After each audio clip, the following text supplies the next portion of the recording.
The stones are damp again. They sweat when the sun rises, and the sun never rises down here. The fire has long gone out, but the walls still remember its breath. It licked across the soot-lined bricks, warming the copper furnace for one more transmutation. But the warmth never lasts, just like the gold never came. You stir from the straw bedding with stiff hands. Your breath fogs. There's frost crusted along the inside of the glass alembic, frost that never melts. You can hear water dripping from the ceiling beams, always dripping.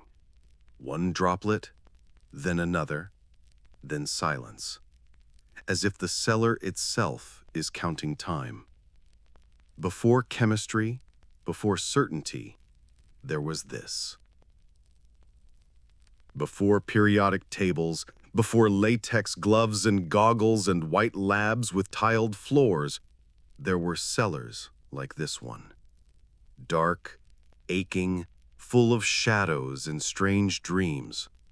And people like you, young and curious, who once thought that truth might lie at the bottom of a flask, or that fire could be tamed to serve more than warmth. You are not the master, not yet. You are the one who grinds, who stirs, who scrubs the stains from the crucible, and pinches herbs in the exact rhythm your master demands, 3 counterclockwise, 1 pause, then clockwise again.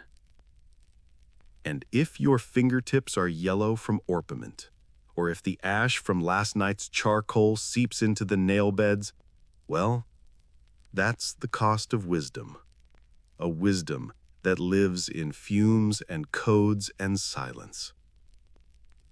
Because that's what alchemy truly is, not just turning lead to gold, but surviving the in-between. The questions, the waiting. The ones who fail are not the fools, they are the impatient. Your master once said, "The world is written in 2 inks, one for the eye and one for the soul." And so you try to read the soul of the world, one burn mark at a time. This story is not about kings, not yet. It's not about wizards with glowing staffs or grand towers with lightning rods. It's not even about the gold. It's about waking up in the dark, reaching for flint, and hoping this time the flame will stay. It's about how a bitter man like Flamel became a legend without asking to. It's about Notre Dame's stones whispering secrets no priest will admit are there. It's about the men behind the crowns, the emperors and merchants who lit furnaces in secret, chasing a salvation you cannot weigh. And it's about you. How you scrape silver nitrate off the edge of the mortar.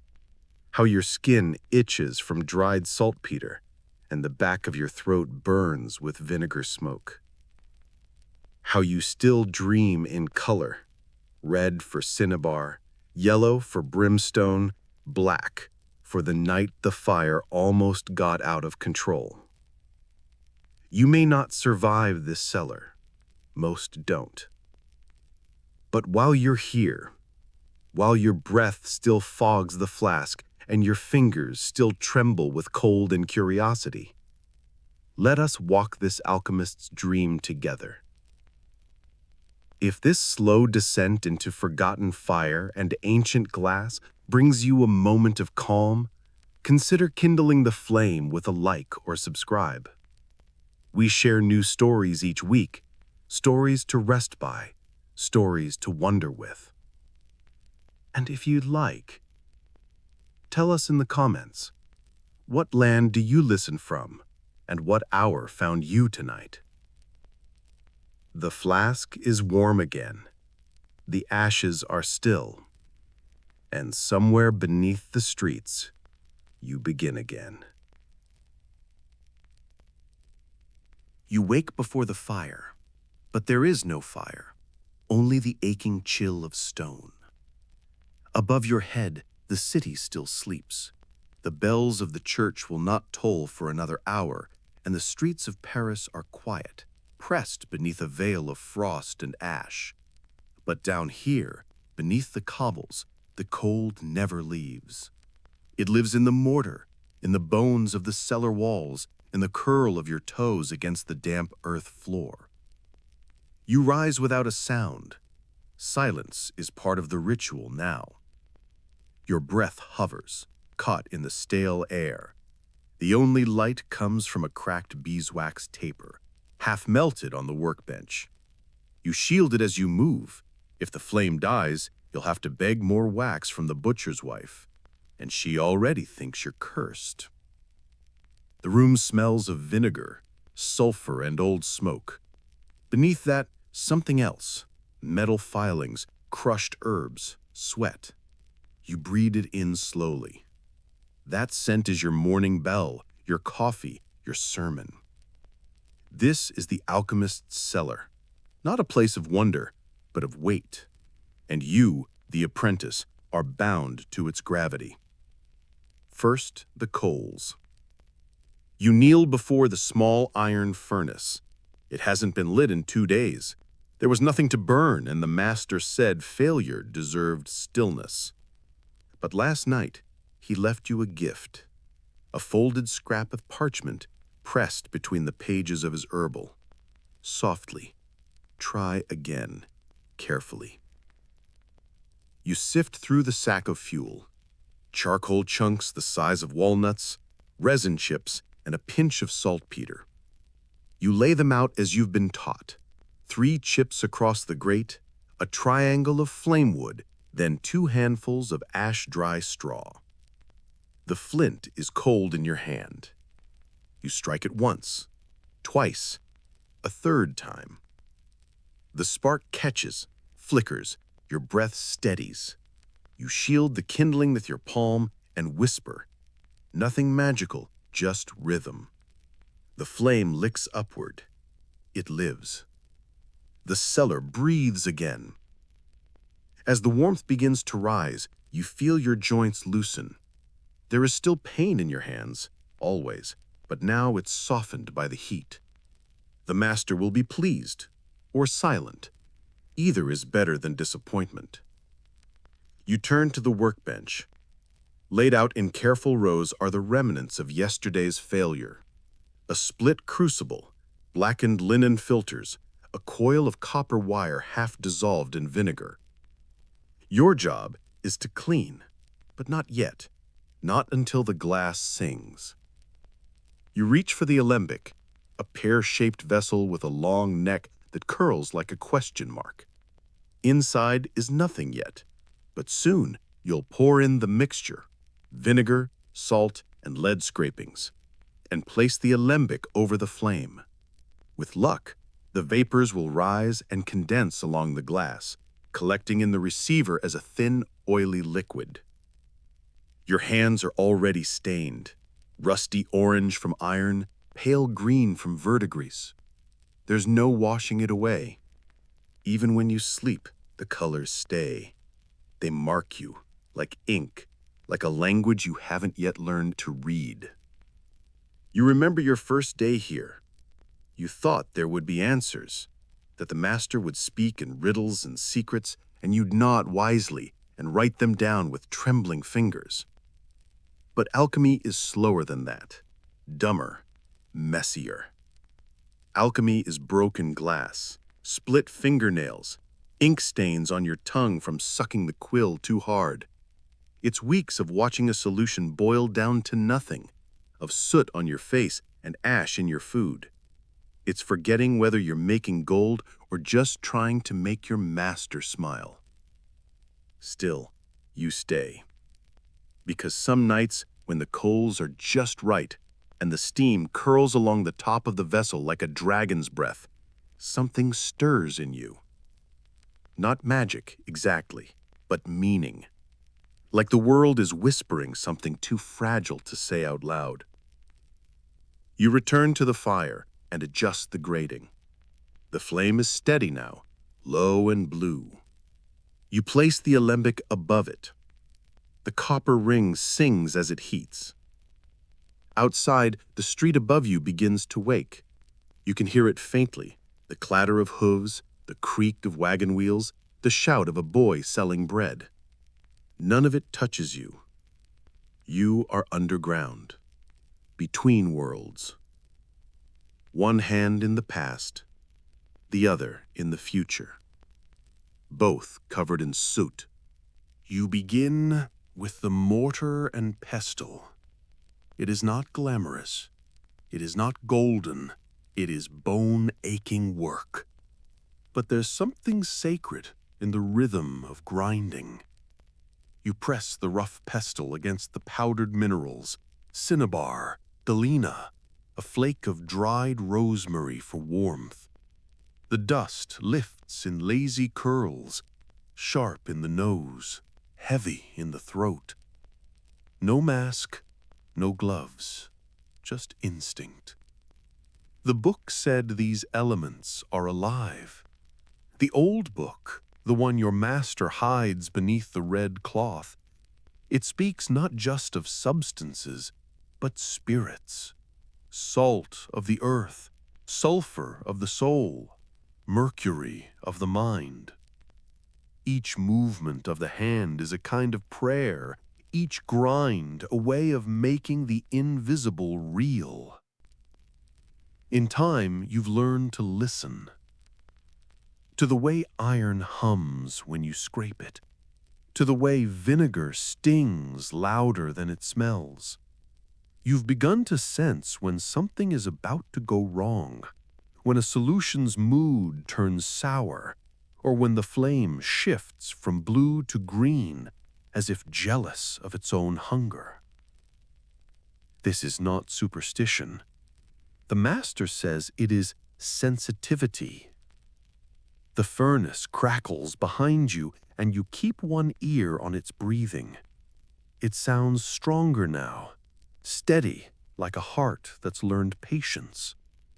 You feed it with pine shavings, sparingly, watching the sap spit and curl in the flame. Above, the first bell tolls, dull, distant, a bronze heartbeat through layers of stone. It means the baker's fire has been lit. It means you've already missed breakfast. Again. But food can wait. You reach for the aquafortis. It sits in a dark glass bottle, labeled with nothing but a symbol, a circle pierced by a vertical line. Your master says it stands for balance. Others say it's the mark of Saturn, of slow things, heavy things, hidden below. You tip the bottle and watch the acid fall, one drop, two, into the glass vessel on the bench. It hisses faintly. You do not flinch. You've learned. The work continues. You stir with a hawthorn twig. Metal would spoil it.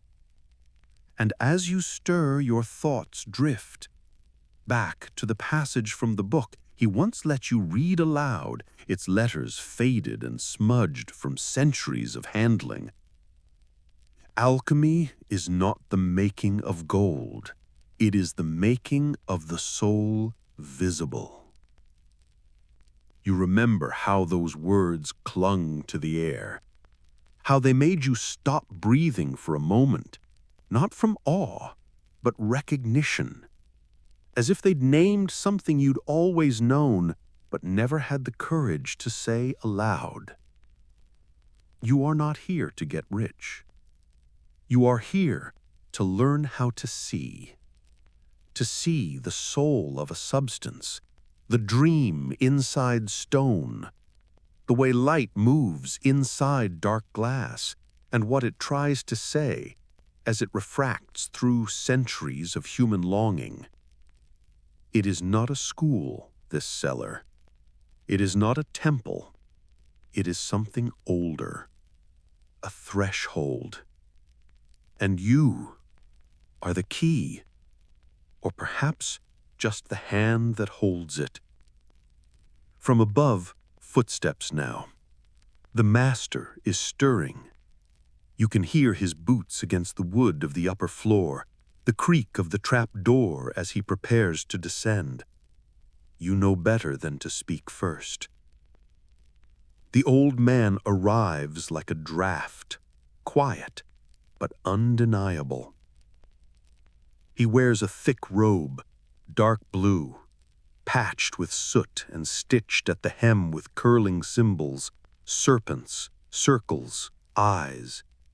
His beard is stained with smoke, and one of his eyes is nearly blind, clouded over like frosted glass, but he sees more than most with the other.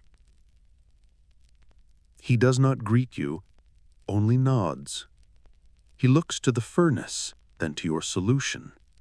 He sniffs once, sharply. "Too much vinegar," he mutters. You nod, say nothing. He watches you adjust it, adding a pinch of eggshell, crushed finely, to neutralize the acid. Then he turns to the shelves and selects a worn folio, its spine cracked with age. We will try the stone again. Today we begin at the first gate. You know what that means. Not literal gold, not yet, but calcination, the first stage in the great work, the burning down of the impure, the cleansing by flame. You must let it blacken. Let it die first. Only then can it live. His voice is low, and not unkind, but it carries the weight of many failures. Yours, his, the world's. You take the crucible and begin again. The crucible is heavier than it looks, not in weight, but in gravity, like holding the beginning of something important, or perhaps the end of something you didn't know had already started. It's made of black clay, pocked and imperfect, glazed with traces of previous burns. The inside is stained a deep copper red, like dried blood or the blush of something sacred. You place it gently into the furnace's hollow mouth. The master watches, silent.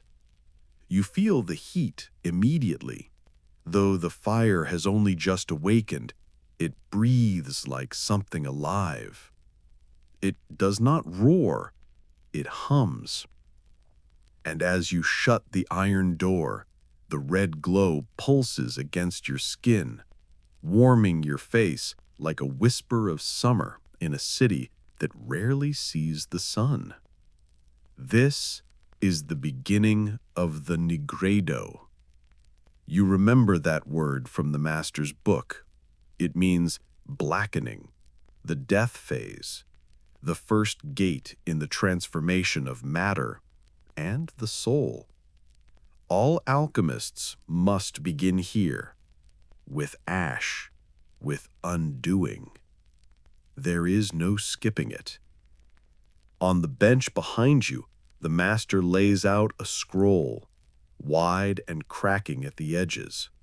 It's covered with diagrams, circles within circles, triangles overlapping serpents, Latin phrases and astrological glyphs winding like ivy across the page.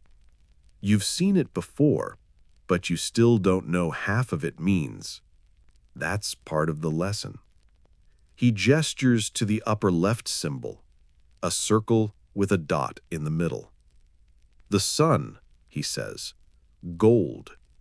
Then to the crescent, the moon, silver. Then to a small spiral near the bottom. This, he smiles, this is the dragon who eats its own tail. You nod, Ouroboros. You must not fear the blackness, he says. It is not the end. It is the beginning. You stir your notes silently. You've taken to writing them on waxed parchment, in cramped, smudged lettering. Ink is expensive, and the fumes down here often make it run. Still, you write everything. Temperatures, changes in color, failures, odd smells, strange dreams. The dreams matter. Last night's was of a staircase that never ended. You climbed it barefoot. At the top, a mirror, framed in gold, but filled with water. When you mentioned it once, the master only nodded. The work changes the soul, he said. Sometimes in sleep, it speaks back. You return to the furnace and peek through the small round glass. The contents of the crucible are beginning to bubble, darken, and crack. The smell is sharp, burnt something, egg, hair, stone. You cover your mouth with the back of your sleeve, not to block it out, but to guide it. You're learning to read smells the way others read books. You do not flinch at the scent of failure anymore. The master calls out a line, half-whispered, "Solve e coagula." You echo it, quietly. Dissolve and rebind. It's the core principle, not just in the flask, but in yourself. You must dissolve the false parts, the impurities, the fixed illusions of what is and isn't possible, and then slowly stitch yourself back together. That's what alchemy is. Not the making of gold, but the slow transmutation of despair into clarity, of ignorance into patience, of leaden, frightened thoughts into something shining, steady, and warm, even in a world so cold. He hands you a small fragment of antimony, black, metallic, sharp-edged. Next, he says, we distill it. The retort is ready, a bulb of glass shaped like a bird's beak. You connect it to the furnace using soft wax and string, making sure the joints are tight. Then, slowly, carefully, you place the antimony inside, add a splash of wine vinegar, and light the flame beneath. This part takes time, hours sometimes. The master leaves you with it. He always does. You sit by the retort, listening to the drip, drip, drip of condensation into the receiving flask. You do not sleep. You do not wander. You simply watch. The glass fogs, clears, fogs again. The fluid changes, a scent of metal and grapes and ghosts. You open the window just a crack. Outside, the street is empty. A rat scurries. Someone sings far off. A drunkard, maybe, or a widow. You're not sure. And above it all, the cathedral bell strikes noon. 12 slow tones, one after another, measured, grave. You watch your reflection in the glass. Pale skin, soot-smudged nose, eyes ringed with hunger. You're not sure who you're becoming, but you know you're changing. Like the liquid in the flask, you are part of a process that has no map, only milestones. And still, you wait. The hours pass as they often do here, unnoticed. You mark them not by light or bells, but by the rhythms of reactions, the cooling of one vessel, the crackling of another, the the slow shifting of color in the flame. Somewhere above you, carriages roll past, horses snort in the cold, and the city carries on. But down here, beneath the street, the world feels slower, quieter, closer to truth. The condensation is nearly finished. The liquid in the lower chamber now runs clearer, though the smell is harsher, like medicine and metal. You record the date, the change in hue, and the strange warmth it gives off when held near the skin. The master insists on noting temperature by feel, not by device. Instruments fail, but your senses can be trained. You know now how copper smells when it's just about to burn, how a tincture of wormwood makes the tongue buzz, how saltpeter makes the air crackle like a storm coming. These are not facts in a book. These are truths in your bones.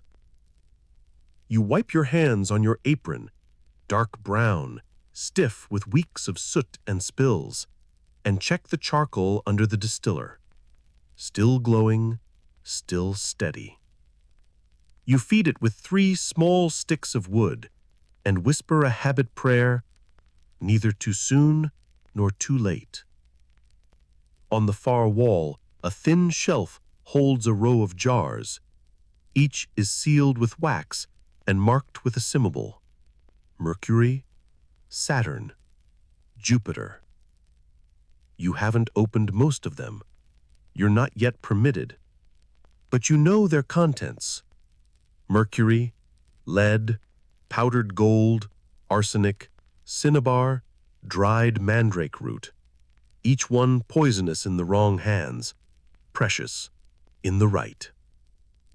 There's a story the master told you once about an apprentice who mistook orpiment for sulfur and breathed in its smoke. He lived, barely, but his skin never stopped peeling. He dreamed in red for the rest of his days. You never forgot that. Today's lesson ends with the sealing of a file. You melt a wax disc over the top and press the master's signet into it, 2 interlocked triangles forming a 6-pointed star. Inside, the distilled liquid, now cooled, looks like clear wine with a faint shimmer like breath on a mirror. This, the master says, is the first solvent, not the universal one, not yet, but a solvent capable of separating gold from rock if used correctly, and more importantly, a solvent capable of separating impatience from action. One drop too fast, and the entire solution curdles, but just right. Alchemy is patience in liquid form. The cellar door creaks open. A shadow descends the steps. Another visitor? A client? A nobleman looking to buy a cure, a charm, a whisper of immortality. Or perhaps the city watch again, wondering whether the fumes down here are masking heresy. But no, just the merchant's son. He brings bread, still warm, a heel of it wrapped in coarse linen, and a bit of hard cheese. He says nothing, just nods, places it down, and leaves. The master doesn't thank him. He never does. You sit, break the bread slowly, let its warmth fill your mouth like fire in your chest. The cheese is sharp, dry, but you don't mind. You chew in silence, grateful for the pause, grateful to be warm. Not long ago, you ate scraps behind an inn. Now you eat beside a furnace. Progress is not always gold and glory. Sometimes it is simply bread and fire. Later, when the coals have dimmed and the retort is clean, you begin your evening ritual. You sweep the ashes into a wooden tray, and carry them to the back corner, where a hollow stone bowl waits. You pour the ashes in slowly, stir them with a bone rod, and whisper your nightly invocation, not to any god in particular, but to the process itself. From ash to salt, from salt to spirit, from spirit, light. The master doesn't require it, but you do. You tuck your notes away in the iron box, douse the lamps one by one, and finally wrap your cloak tighter around your shoulders. The cellar's warmth fades quickly, like memory, like meaning. And above you, faint and distant, the cathedral bells strike again. Not noon now, but night. You sleep not in a bed, but on a folded rug near the furnace. The stones around you are warm still, giving back the day's heat in slow, shallow breaths. You've grown used to sleeping here, to the smell of sulfur lingering in your hair, to the way the fire hisses sometimes, even in its rest. It reminds you that work is never finished, only paused. Your blanket is thin wool, patched at the corners, and always smells faintly of vinegar from the purifying baths. You pull it over your shoulders and listen, not to silence, but to the sounds of the cellar at rest. A soft pop from the cooling glass. A drip from the rain-soaked street above. The wind squeezing through old mortar. You've come to find comfort in these things. There's something monastic about this life. You rise and sleep not by sun, but by sequence. Distillation, decoction, filtration, sublimation. The world of matter has its own calendar. Your fingers twitch in dreams, still grinding something fine and dark in the mortar, still pouring just one more drop, still chasing a color that never quite settles. And before long, though you're not sure how many hours have passed, you stir again. The furnace needs tending. You rise, bone sore, and check the embers. Dim, but not dead. You stoke gently, careful not to break the rhythm. Heat must be coaxed, not commanded. You've learned this the hard way. Too fast, and the mixture cracks. Too slow, and the spirit flees. A good alchemist, the master once said, listens with their whole body, not just to books, but to bubbling, to shadow, to breath, to what changes in the room when sulfur begins to weep. He never explains more than that. He never has to. You start your morning by drawing water from the cistern. It's heavy with minerals and leaves your hands smelling of iron and stone. You boil it in a copper pot until the scum rises, then ladle it into a clean basin for use. Next comes the preparation of tinctures. You weigh dried herbs on a brass scale, each bundle wrapped in silk, knotted with string. Rosemary for memory, thyme for clarity, rue for purification. You grind them with pestle and breath, soft and rhythmic, until they become powder and scent. From a high shelf, you retrieve the lead crucible. It is the master's most trusted tool, born smooth on the outside, blackened within.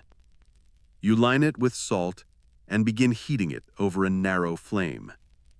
This morning's task, calcinatio, the reduction of bone to ash.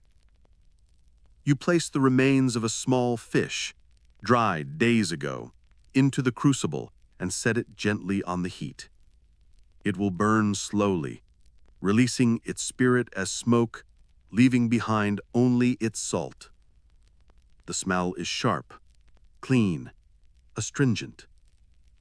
You keep the windows shuttered, not because of the smoke, but because of the eyes. Even in a city as tangled and chaotic as Paris, suspicion finds its way through cracks. Neighbors whisper about The Black Cellar near Rue Saint-Jacques, about the boy who never leaves and the master who buys mercury by the pound. You do not understand what you are trying to do. You're not trying to make gold, not really. You're trying to make sense of decay, of suffering, of transformation.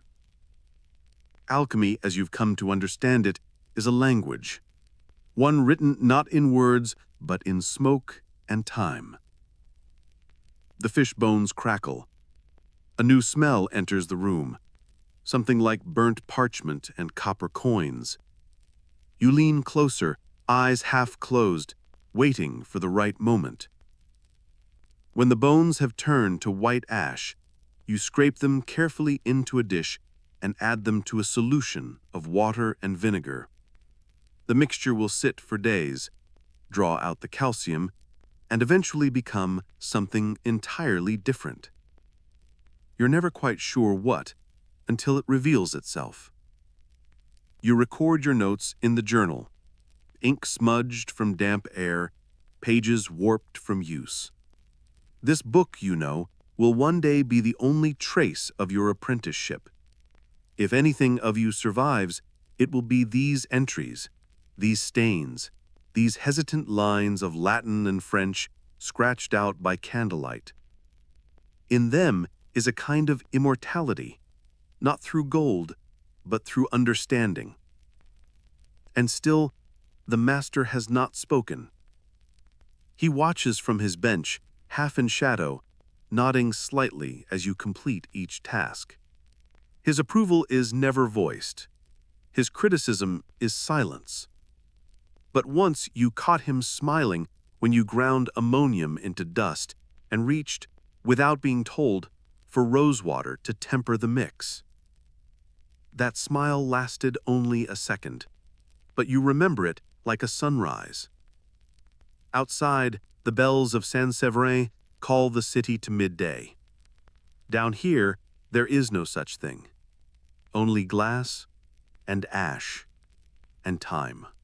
Afternoon drifts into the cellar like breath through a cracked window.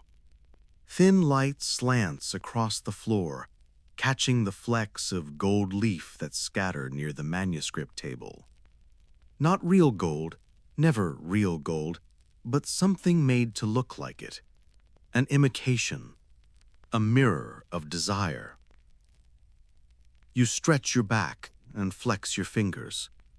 The cold here doesn't leave easily. It clings to the stones, creeps into your joints. But you are used to working through it. Cold is a part of the discipline, of the letting go.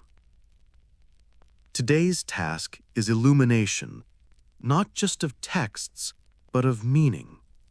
You're copying the final page of an old tract, the Turba Philosophorum. The parchment is already scored and waiting. The ink is thick with lambrack and wine sediment. The master insists on wine. "It remembers the blood of the grape," he once murmured. You didn't ask what that meant. The quill scratches softly. You write in Latin, careful to keep your lines steady. All things are composed of the four roots, and of them the stone is born.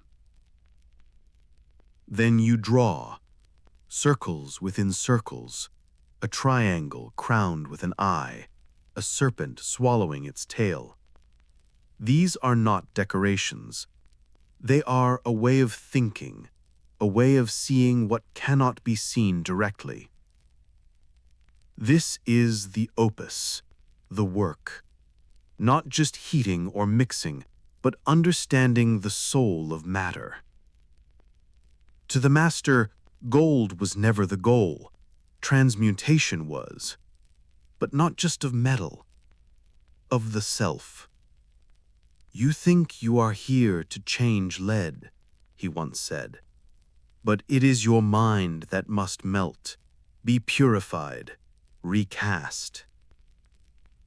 You didn't understand, not then, but now Kneeling over these ancient lines, hands ink-stained and heart slowed by repetition, you begin to. Alchemy is not chemistry, not medicine, not sorcery. It is a meditation with weight and smell. As you copy a final symbol, a radiant sun rising from a closed jar, you feel a strange warmth in your chest. Not belief exactly, but alignment. As if your breath, the ink, and the thought behind it are somehow touching.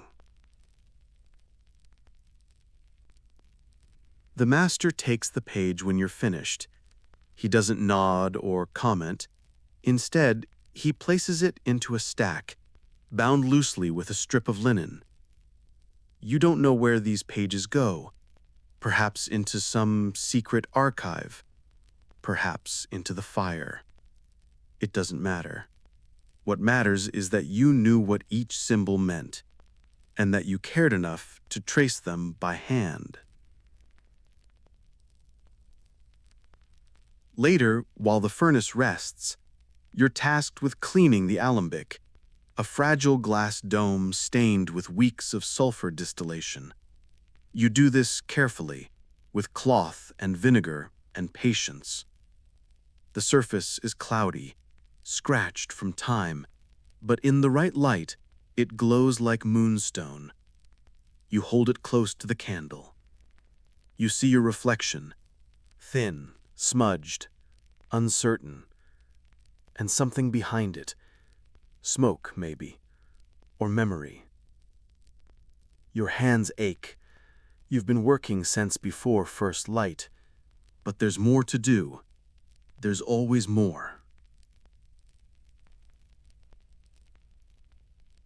On a nearby shelf sits the dried remains of a mandrake root. Its twisted form is shriveled now, more grotesque than magical.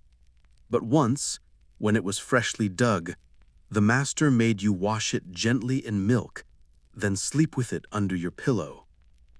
To listen, he said. You did. You dreamed of stars turning backwards. You're not sure what it meant, but when you woke, the master handed you a copper ring and said, "You're ready for the third circle." That was a month ago. You haven't yet asked what the fourth is. By late afternoon, your eyes sting from smoke and soot. The cellar air is thick with resin and rosemary. Your skin is speckled with charcoal dust. You draw a bath, not for yourself, but for purifying salts. A wooden bowl, warm water, a spoon of white ash. You stir slowly until it clouds. Into it you place the egg. A real egg, wrapped in cloth, lined with powdered sulfur, and sealed with wax. It floats, bobs gently. You watch. Nothing happens. You wait. Still nothing. The master says this is the point. Waiting is the furnace of the soul, he once muttered. You didn't believe him, but now you do. Because here, beneath the streets, in the glow of fading coals, your life is made of waiting and small miracles. A crack in glass that sings, a mixture that suddenly clears, a silence that shifts its weight. Evening settles slow as dust in the cellar, quiet as parchment being turned. The furnace has cooled, but its presence lingers. A gentle hum, a leftover warmth that lives in the stone. You light the second candle, the one meant for dusk. Its scent is faintly of clove and something older, resinous, maybe frankincense. Maybe something the master found in a forgotten apothecary. Outside, the bells toll vespers. You can barely hear them through the heavy door and thick walls. but your bones know the rhythm now. Even time down here has its own alchemy, measured not in hours, but in rituals, mixing, pouring, transcribing, waiting. You set out the bread, stale, but the crust is thick and keeps the mold away. A wedge of goat's cheese, too, sour for most, but welcome after a day of sourer smells. The master does not join you. He is upstairs, whispering into a box of lapis lazuli, or staring at the moon through a polished disk of mica. His work is his meal. Yours is silence. You eat with hands stained by soot and salts. You've long stopped washing them before meals. The dirt, like the knowledge, seeps in. A book lies open beside you, not for study, but for presence. The binding is cracked, the pages browned. It is not a grimoire, though it looks like one. It's a list. A quiet catalogue of materials. Powdered coral, dried rosehip, crushed emerald, mercury-soaked linen, goat fat smoked in cedar, 1 drop of blood from a black hen. You read it like a poem. Each entry a question the world once asked. What does coral do when kissed by flame? What does emerald remember? You think of these things while you chew. And as you think, you find yourself grateful, not for comfort, but for curiosity. There is no fire greater than the one that wants to know. After supper, you check the glass serpent, a coil of lead shaped like a snake, suspended in brine. The master calls it a soul maze. You aren't sure what it's for, but it's yours to observe, and so you do. Every night. Tonight, it hasn't changed, not visibly. Still, you mark it down, a careful note in your log. Serpent brine still, no separation, color unchanged, whisper of iron when stirred. The master will never read these notes, but you still write them, because it is the writing, not the reading, that holds the meaning. You tidy the workspace, every vial returned to its shelf, every copper spoon wiped and replaced, ashes swept, charcoal crushed for tomorrow. The last task is simple. You gather dried herbs, mugwort, fennel, a sliver of poppy husk, and burn them in a small clay bowl. The smoke curls upwards, lazy and gray, smelling of gardens long gone. This is the daily incense, not for worship, but for continuity. The master once told you that smell is the memory of matter. And as the cellar fills with smoke, you remember. Not anything specific, just the shape of a hand stirring a mixture, the sound of his voice reciting a forgotten recipe, the cold press of glass on your lip when you dared to taste the tincture of bee venom and apple vinegar. The incense shifts. Your body relaxes. You are almost done. You sit on the stone floor near the furnace. It is dark now, except for the candle's soft spill and the low glow from the embers still pulsing in the iron belly of the forge. You close your eyes, not to sleep, but to listen. The cellar creaks. The world settles. A drop falls from the ceiling, echoing in the basin near the alembic. You breathe. This is your home. A place of shadows, yes, of strange bottles and stranger thoughts, but also of wonder, quiet wonder. You are not yet an alchemist, but you are no longer just an apprentice.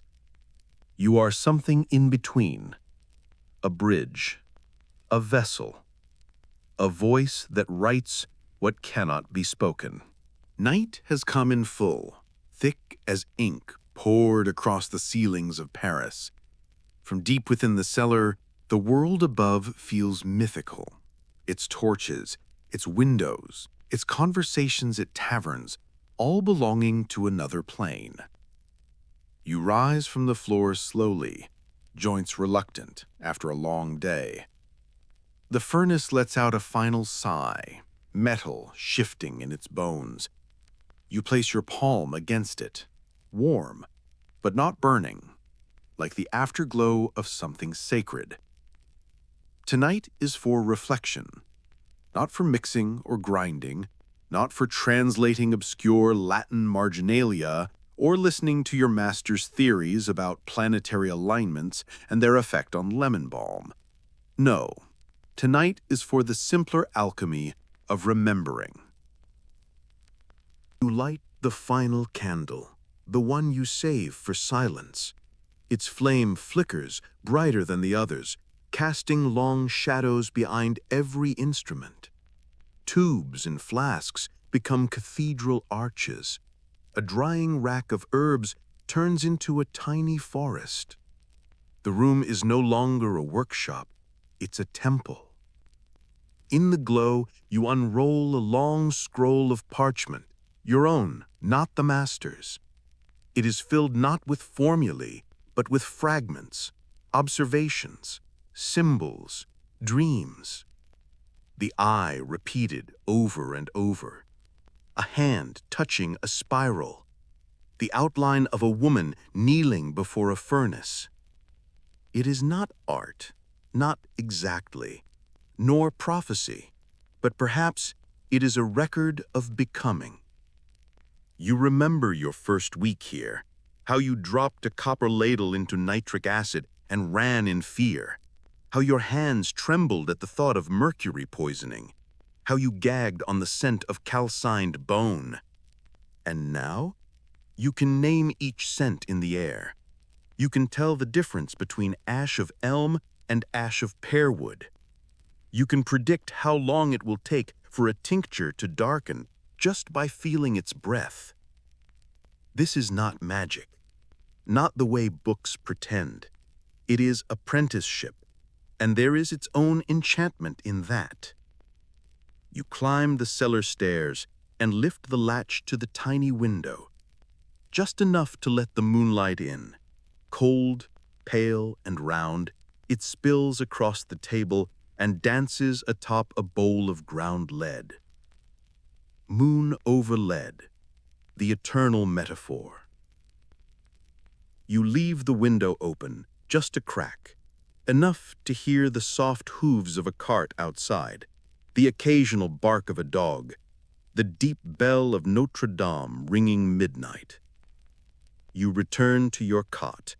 It's no more than wood and wool, but you've made it yours. You sit on its edge and stretch your back, muscles worn but not broken.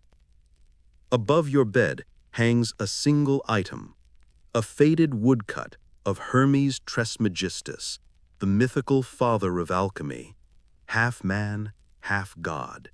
He holds a caduceus in one hand and the sun and moon in the other. You stare at it for a while, not in worship, in curiosity, because if there is any God to be found here, it is not one who judges or blesses, it is one who teaches, in symbols, in heat, in time. You lie down. The room smells faintly of sulfur and sage, the perfect contradiction. And as your eyelids grow heavy, you whisper, half in ritual and half in habit. Solve and coagula. Dissolve and join again. The mantra of the alchemist, the rhythm of the world, the lesson of every night. You wake, not to the clang of morning bells or the rising heat of the furnace, but to a different kind of silence. Not the thick, muffled quiet of the cellar at rest, which had just lulled you into dreams of changing matter, but a stillness held in ink and paper, a hush that breathes from another time. Today is not yours to command, not yet. Today belongs to someone long gone, a presence that began to stir in your sleep, fueled by the whispers of lineage you felt last night by the brass plaque. A man whose name is carved into stone across Paris, yet whose truth lives only between lines, half in forgotten records, half in enduring myth. Nicholas Flamel. The heavy, ornate key rests in your hand like a symbol. Permission given, a new phase begun. You run your fingers across the spine of the old ledger your master keeps locked away most nights. Within these pages are columns of sails, books, illuminated scrolls, inks, pigments, parchment. But between the numbers, between the ledgers and marginalia, lives a different story. Nicholas the scribe. Nicholas, the man who knew how to listen to books. You lean closer. His story begins not in gold or flame, but in a shop, a bookseller's stall near the church of Saint-Jacques in Paris. You picture it now. The smells of tanned vellum, iron gull ink, warm bread carried on the morning breeze. He was not poor, not rich, comfortable, curious. And then came the book. Bound in strange leather, lined in unknown script, no title, no origin, just a flood of symbols that struck him like thunder. The Book of Abraham the Jew. He did not understand it, not at first, but he dreamed of it. Pages unfolding in his sleep like wings, images seared into his waking mind. A snake swallowing itself, a tree with roots in the sky, a crowned lion vomiting fire. The language was arcane. Some said Hebrew, others said older. But Nicholas was patient, and when no one in Paris could help, he crossed borders. He traveled to Spain, some say, walked among dusty scholars and secretive monks. Some whisper he joined with conversos, Jewish mystics forced into hiding, keepers of esoteric truth. When he returned, he no longer sought gold. He sought understanding. You pause and sip from a cup of watered wine. The cellar hums faintly, pipes clink, a rat scurries across a beam. But you are still in his time, still in his mystery. Flamel never claimed to have made the philosopher's stone. Others did it for him. They pointed to his sudden wealth, his donations to churches, hospitals, the poor. The Flamel house, carved with alchemical emblems, his generosity, his secrecy. They called it evidence. But evidence can be illusion, your master always says. The truth of the work is never in its glory, but in its grind. Did Flamel transmute lead? Maybe. Did he understand the inner fire of the soul? Almost certainly. You read on. The records say he died in 1418, but no body was ever found. The tomb was empty.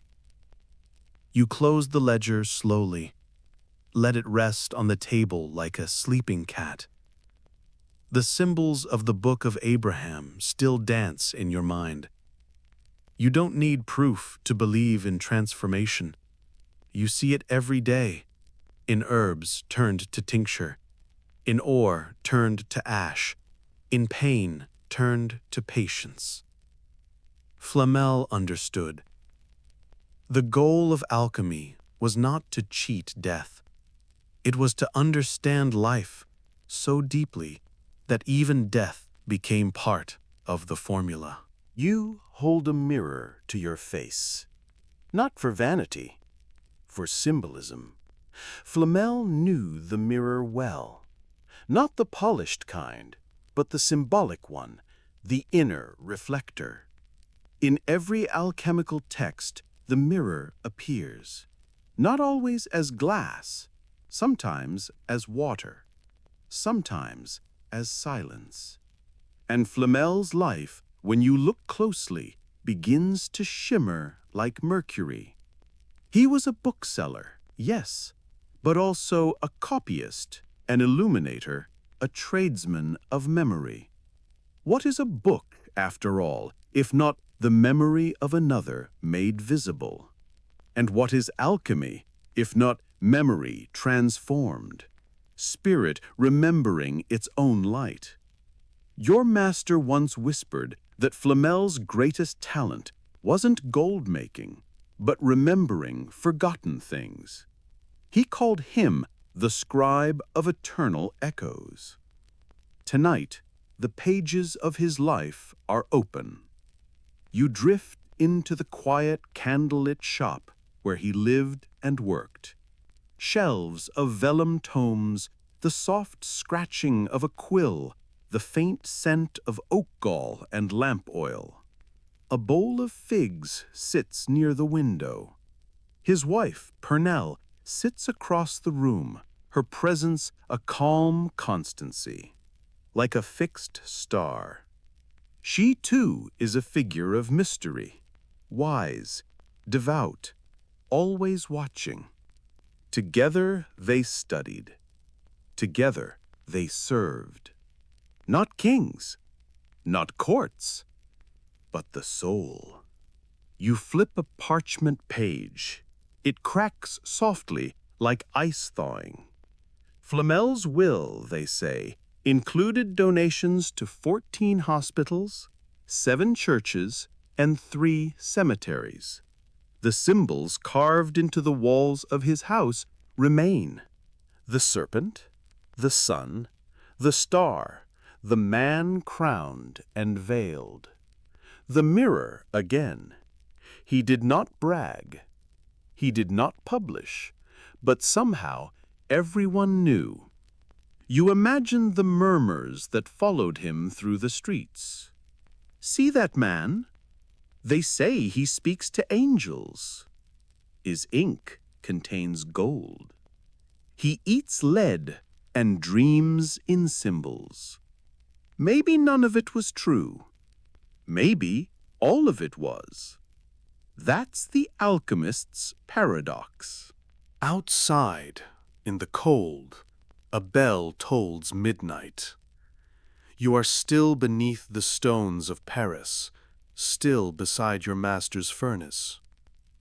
But your mind walks alongside Nicholas Flamel, between stalls and spires, among whispers and riddles. He was not just a man.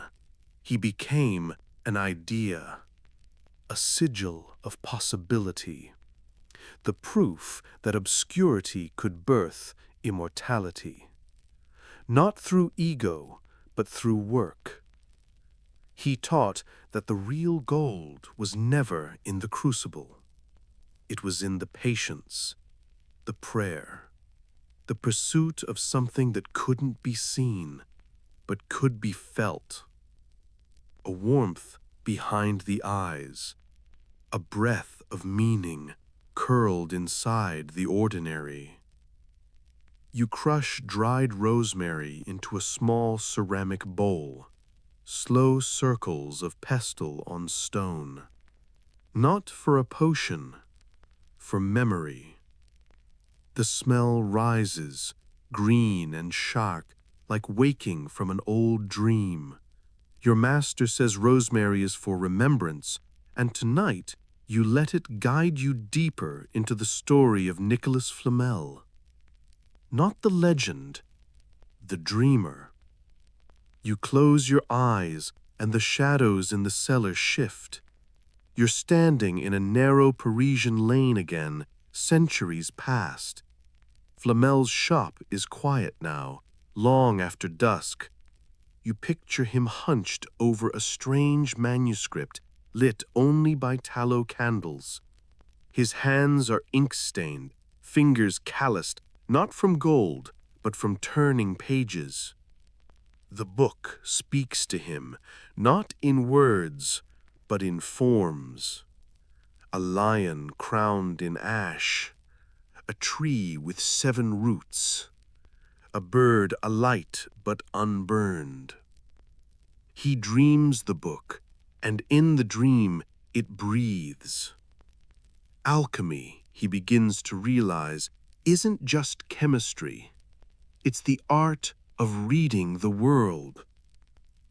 You stir the rosemary again, letting its scent weave into the still air.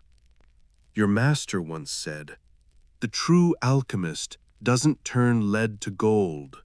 She turns time to insight, thought to matter, loneliness to light."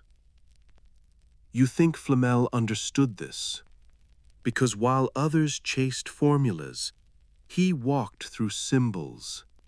Each line in that mysterious text became a question he could feel under his ribs. What does it mean to become pure? What must be dissolved? What must be endured? They say Flamel built hidden chambers, that beneath Paris tunnels held secrets not for the eyes, but for the heart. That the real philosopher's stone was never a stone, but a way of seeing, of feeling the hidden unity between all things. Your candle flickers. The rosemary is reduced to dust. You smell earth and fire now, deep, old layers of memory stored in scent and symbol. And suddenly, you feel it too, that same pull he must have felt, not towards gold, but towards meaning, towards wholeness, towards the invisible music beneath matter. Alchemy wasn't a trade, it was a devotion. You run your finger along the edge of an old parchment, rough, fibrous, still faintly warm from the scriptorium press. Today's task is copying glyphs, not just words, not letters, symbols. Your master believes that ink holds a kind of fire, that when you draw the sun, or the Ouroboros, or the crucible, you are not simply recording, you are igniting. So you sit cross-legged near the hearth, a wooden plank across your knees, quill in hand. Each mark must be exact, no trembling, no pause. He watches over your shoulder, silent. Then, let the glyph teach you. You nod, but in your mind, you're walking again with Flamel.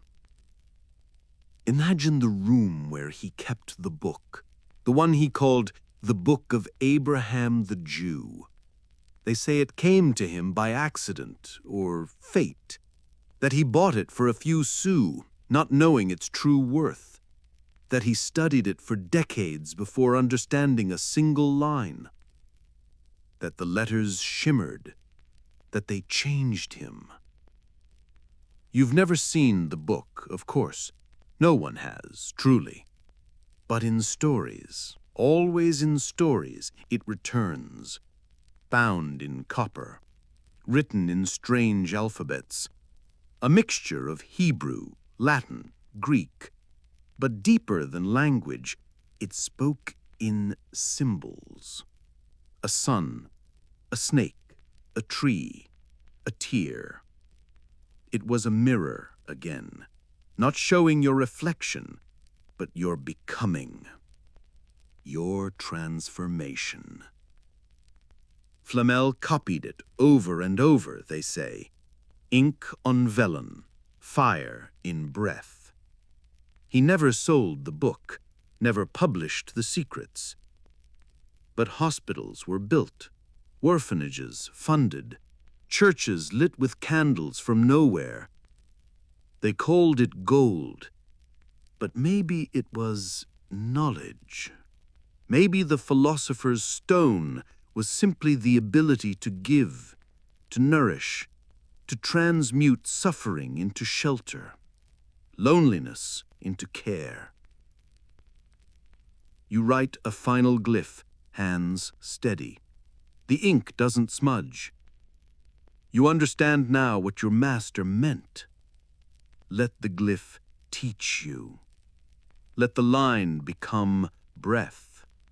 Let the fire live in your fingers, not to burn, but to warm. Outside, a bell tolls in the far reaches of the city. Midday.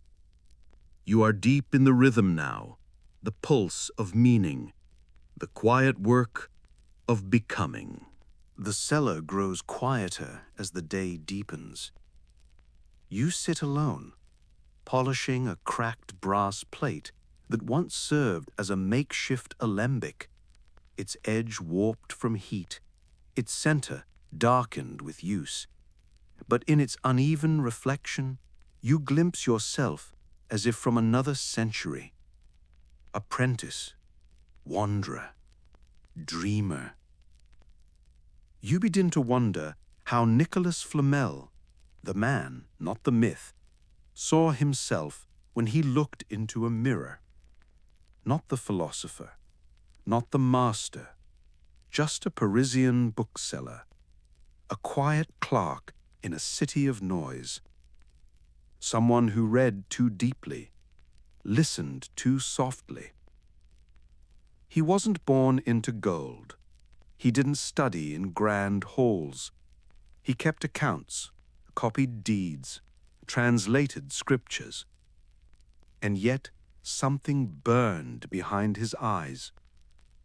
They say he dreamed the same dream again and again, a voice telling him to journey east, to find a man who could unlock the manuscript. Some say he traveled to Santiago de Compostela. Others claim he found his teacher in a crowded alley, in whispers exchanged over wine. None of that is written. But you understand how belief works. You know the value of silence, of secrecy, of keeping a flame alive by not exposing it to the wind. Maybe Flamel's journey wasn't outward at all. Maybe the man he sought was already within him, the quiet part of the self that sees through symbol, that hears truth in parable, that stirs each morning with one question: what can I become today? You wipe the brass again, and for a moment it shines, not like gold, but like memory, like a door half open.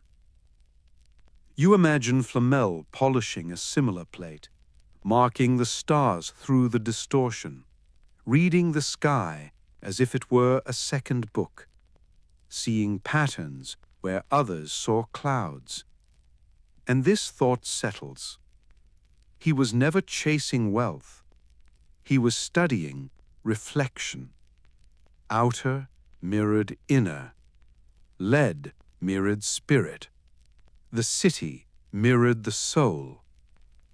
He was a merchant, yes, but what he traded was insight, and what he received was legend. The candle beside you sputters, then flares gently. You light a second one. You're not sure why. Maybe to balance the light, maybe to honor something or someone. In this moment, you understand that you are not just an apprentice. You are part of a long, quiet lineage, the kind that moves through pages and breath, not war or conquest. Later, your master calls you into the alcove behind the furnace. It's barely a room, more like a shadow thick with soot. But here, the shelves are different. Not lined with jars or herbs, but scrolls. Thin, brittle scrolls, stacked like kindling. Some flake at the edges. Others are wrapped in string, sealed in wax, labeled with names written so small you squint. These, he says, are the names of those who came before. Not kings, not saints, just apprentices, like you. You take one scroll at random, the wax crumbles. Inside, a recipe, but written like a confession. Black ink, slanted hand, notes in the margins. Failed at third distillation, smoke turned green. No ash from nettle, try sage. C brother C re-sulfur shortage. And then, as if whispered across centuries, God preserve my hands, they no longer feel the heat. It's not just chemistry, it's grief and hope, and the strange intimacy of knowing someone by their stains. You read another, then another. Some scrolls contain letters to masters long dead. Some are dreams remembered mid-task. Some are simply names. A line of ink followed by silence. You ask your master if these were real people. He doesn't answer. He just touches the scroll in your hand and says, "They're waiting to be remembered." You return to your stool, bundled in your arms, heart beating in time with names you'll never meet.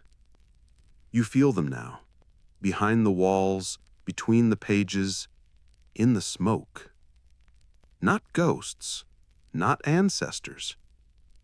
Just others like you, trying, failing, repeating, learning.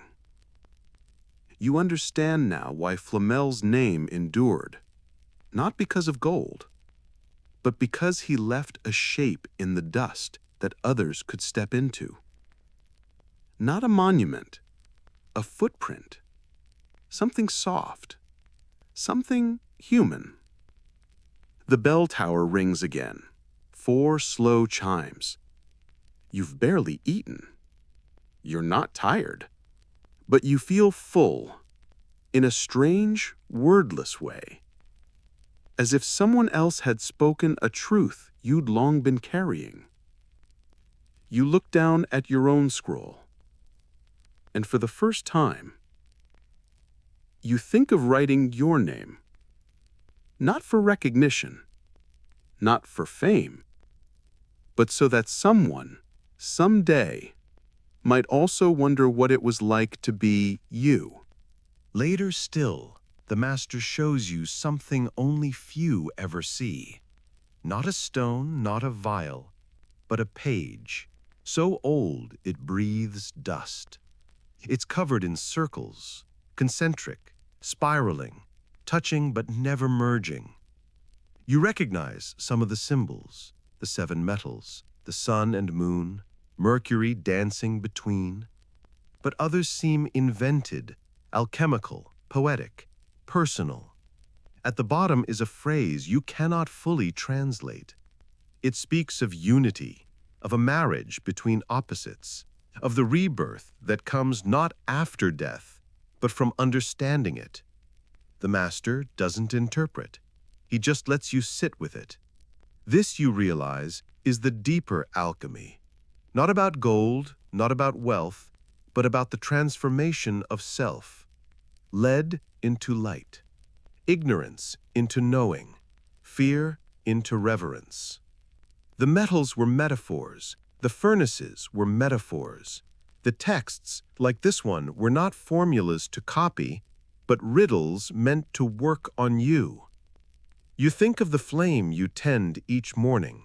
You thought it was just a task, but now you understand it is an emblem, a miniature sun, a reminder that warmth is not free, that light must be guarded, that every day it goes out, and every day, by hands like yours, it must be coaxed back to life. You remember something your master said long ago, that gold is not the rarest thing in the lab. Silence is. Patience is. Willingness is. You smile softly. That might be true, but maybe the rarest thing is this: to see without needing to understand, to listen without needing to respond, to believe not in magic, but in transformation. The cellar seems warmer now. The page is tucked back into its velvet wrap, hidden once more. You're not ready to write pages like that, but you're no longer afraid of them either. You have time. You have questions. And more than anything, you have the fire. Evening settles in. You clean the mortar and pestle, wash the alembic, snuff the candles that line the high shelf near the stairs. The last task is always the same. Check the furnace, feed the coals. You kneel before it, palms spread toward the glow, just as you have every night since your first. But tonight, the heat feels different. It feels earned, not given. The master doesn't speak. He simply passes behind you, pausing to rest a hand on your shoulder. He's not a kind man, not exactly, but he sees you. That's enough. Before you sleep, you study the brass plate mounted on the cellar door. You've passed it 100 times, but only now does it feel like a question. It reads, Nicholas Flamel, 1407. Beneath, in finer script, to seek is to serve is to transform. You touch it with 2 fingers, just for a moment. There's no glamour here, no glowing gold, no secrets waiting to leap from the walls. Just dust, ash, ink, and you. And yet, you feel something. Not power, not revelation, just a hush. As if Flamel himself might still be down here, in the folds between thought and stone, watching the latest in a long, unbroken line of seekers. You make your bed beside the furnace, straw and wool, still warm from the day's heat. Outside, the bells toll midnight. Above, the stars shimmer unseen through soot-dark beams. Your hands ache, your eyes burn, but your heart is calm. You don't know if gold can be made. You don't know if Flamel lived forever.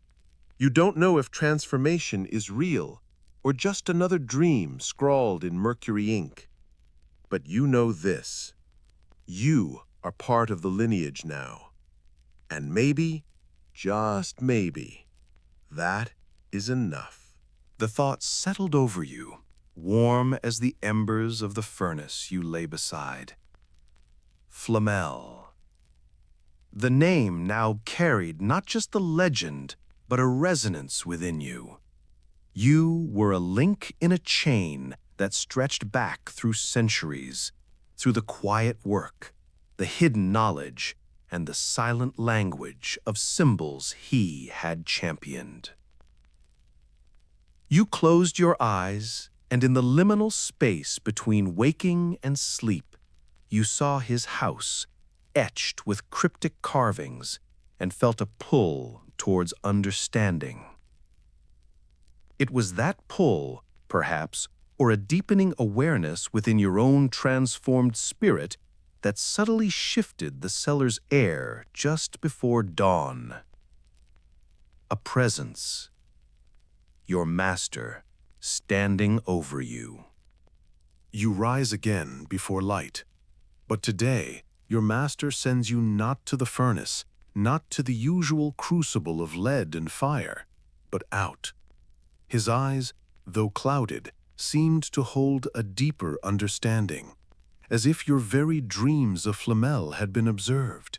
His voice, raspy like dry leaves, he murmured, "Go to the cathedral. Notre Dame. It stands heavy with centuries above the cobblestones, veiled in the soft hush of morning mist. You step carefully, clutching a folded note he handed you, wax-sealed and marked with a curious symbol, a serpent winding through a circle of thorns, a glyph that seemed to echo the very mysteries Flamel himself had chased, carved not in a book, but into the fabric of the world. You're not entirely sure if it's meant for a priest or a librarian or something else entirely. Perhaps it's another riddle, carved not in a manuscript, but into the very stone of the city. The city around you stirs. Vendors roll carts of fish and bread through the alleyways. A boy sings to himself while sweeping frozen water from stone steps. His voice echoes in puddles and pigeons. And you, just one among many, an apprentice in a hidden art, make your way to the shadow of the great cathedral where alchemy was never supposed to enter. But it did. Notre Dame is no stranger to secrets. It is carved in metaphor. Every stone a word, every arch a phrase. Each gargoyle, each window, each spiral is a symbol. To some, they are simply saints and demons, but your master taught you better. He said, "Look twice." So you do. And once inside, you begin to see them. Not just Christian images, but hidden codes. A snake coiled in a chalice near the choir loft. A pair of doves, wings twisted in a mirror shape at the base of a pillar. Even a set of 12 stars in a circle carved into the stone near the sacristy, echoing the signs of the zodiac. Your note is accepted by an elderly archivist with fingers stained darker than yours. He says nothing, only nods, then gestures to a narrow stairwell beside the bell tower. Down you go. Beneath the cathedral, the silence deepens, not empty, but full of dust, breath, echoes. The room you enter is small, brick-lined, candlelit. On one wall, an ancient diagram is painted in red and ochre. The archivist says only, "No touching," and then leaves you. The diagram is circular, of course, but not just a wheel. It's a labyrinth, winding inward, each turn marked with a sigil, not Latin, not French, something older. In the center, a rose. No stem, no leaves, just a spiral of petals inside a sunburst. It looks like nothing you've seen before, and yet you felt it before. Your heart slows, your breath settles. You remember your master's words. True symbols are not read, they are remembered. So you sit, you stare, you let it work on you. Like lead in the crucible, like silence in the fire. Later that afternoon, you return to the cellar. Your boots are soaked through. The parchment you carried, now tucked safely in your satchel, is no longer sealed, though you never broke it. Inside, just one line, written in the same strange script as the wall beneath Notre Dame. As above, so below. You've heard that before. Your master recited it once in passing while distilling frankincense, but he never explained it. He only said, "The emerald tablet says more with fewer words than any Bible ever did." So you assume that you are meant to study it. So you open one of the locked tomes he keeps hidden behind the firewood stack. He forgot to relock it last week. You noticed. You waited. Its pages smell of garlic and dust. The ink is faint, but still legible. And on the second leaf, Tabula Smaragdina, the emerald tablet, said to be found in a tomb Or written by Thoth, or Hermes Trismegistus, or maybe no one at all. The words are short, fragmented, ancient. You read them aloud in your head. That which is below is like that which is above, and that which is above is like that which is below. You stop. You feel dizzy, as if the very walls are bending slightly inward, like glass under heat. You blink. Focus. There are drawings beside the text, crude ones. A serpent eating its tail, a sun with a face, a moon with closed eyes, a triangle pointing down, mirrored by a triangle pointing up. Together, they form a six-pointed star. Your master returns, just as you're tracing it with your fingertip. He doesn't scold you. He only says, "That symbol means reconciliation," then pauses, and paradox. He sits beside you, opens the same page. "You see," he says, almost whispering, "alchemy isn't chemistry. Not truly. It's a mirror. Everything you do to matter echoes inside you." You blink. He continues, "Turn lead into gold. You must first turn ignorance into understanding, fear into stillness." He closes the book. "Change yourself. That's the real work." Later that night, as you prepare tinctures of valerian root and sulfur, you think of those symbols again. Above and below, sun and moon, you and him, and you wonder, what are you trying to transform, really? The next morning, he wakes you with a riddle. What are the three substances that make up all things? He asks, holding a small crucible in one hand and a pinch of powder in the other.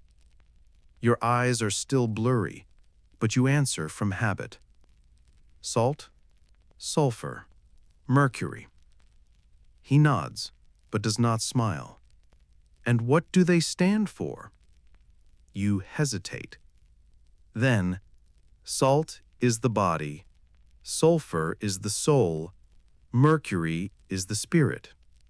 Now he smiles, not because you are correct, but because you have remembered the metaphor. Alchemy, you are learning, is a language of layers. It is never just a chemical process. Everything physical is also a symbol. Sulfur is not only brimstone, it is fire itself, change, passion.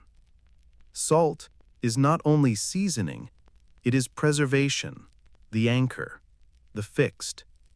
Mercury, fluid and volatile, is the bridge, the messenger, the spirit between worlds. He lays the powder into the crucible, pours a drop of vinegar, and whispers something you do not understand. The powder darkens. He leaves you to stir it, slowly, clockwise, 8 turns at a time, then counterclockwise, then pause, then 8 more. A rhythm of circles, a spiral, invisible but felt, like breath, like dreams. Behind you, his books are open. One shows a diagram of a man, not a body, but a being, arms outstretched, surrounded by flames and stars. 3 words beneath it, in Latin: corpus, anima, spiritus. You mouth them silently. Body, soul, spirit. 3 parts, one whole, like the triangle you traced on the emerald tablet. A few pages later, a drawing of a tree, but instead of roots and branches, it holds jars and crucibles. Its leaves are small flames. Its trunk is labeled work. Its roots, sacrifice. Its fruit, light. That night, as you clean the glassware and snuff the candles, your master says, "Most people think the goal is gold, but gold is just what survives the fire." He turns to you. You are what goes into it. You have begun to dream in symbols, not in words or faces, but in flashes of heat and stone, in flickers of red and pale blue, in the sound of liquid mercury rolling over copper plates. When you wake, you still feel the weight of the crucible in your hand, and your fingertips carry the ghost smell of vinegar, chalk, and something sweet. Perhaps myrrh, or perhaps memory. You begin noticing things you never paid mind to before. The shape of your own breath in cold air, how it curls upward like smoke from a censer, how candle wax pools in layers, like sediment, like time. How your master writes formulas not only in numbers, but in shapes. Spirals, crosses, a triangle crowned with a dot. You ask him what it means. He only says, "Gold, in its perfect form, leaves no shadow," then walks away. Later that day, you're tasked with arranging metals in a line. Tin, lead, iron, copper, silver, gold. But instead of labeling them with names, he asks you to name them by planets. You think it's a trick, but he insists. You begin to recall Saturn is lead, Jupiter is tin, Mars is iron, Venus is copper, Mercury is mercury, the moon is silver, the sun, of course, is gold. You rearrange the line of metals. It is no longer a list, it is a ladder. At the bottom, Saturn, lead, heavy, cold, immobile.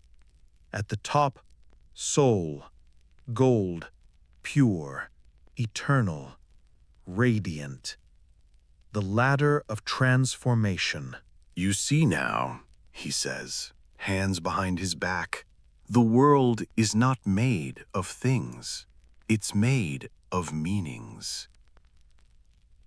And then, more softly, "To change the world, you must first see it clearly, not with the eye, but with the inner vision." You nod, unsure what he means. But the lead in your hand feels warmer, and the gold somehow heavier.